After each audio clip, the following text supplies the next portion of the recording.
bem, Alexandre, trazendo mais um vídeo. Hoje estou aqui com um jogo diferente, é chamado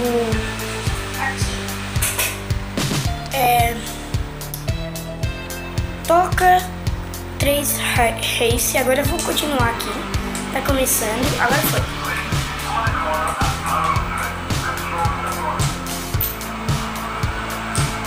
Opa, ai.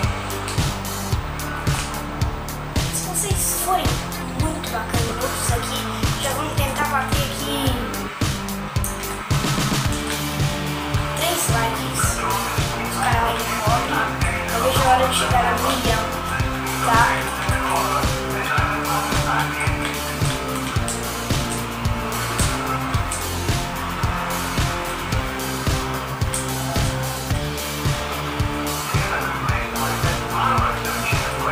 Sou bem ruim nessa parte.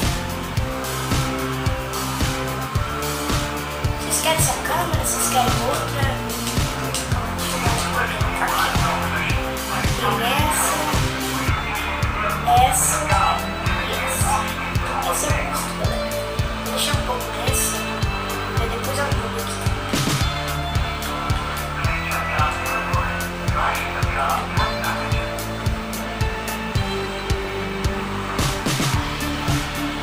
Não se esqueçam de dar like, mas mostrando minhas cartas Pokémons, tá?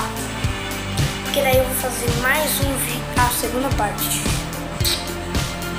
Ó, venci. Assim que eu chegar à próxima partida, eu volto com vocês. Falou! Galera, voltei aqui na partida e olha, já estou aqui na corrida de cartas. Comecei agora. Isso mesmo. Vou deixar um pouco nessa câmera, que vocês curtem essa câmera, né? Então vamos lá.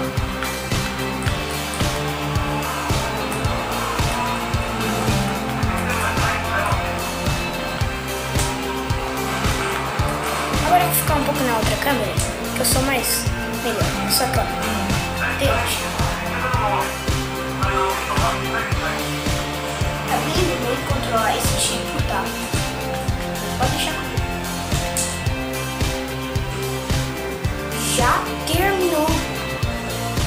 Já, galera, já terminou. Isso mesmo.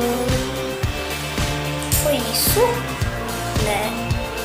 Espero que vocês gostem. Foi isso mesmo o vídeo. Então, se vocês gostaram, já deixem muito like nesse vídeo.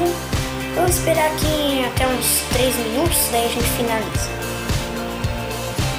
Tchau, galera. Fui!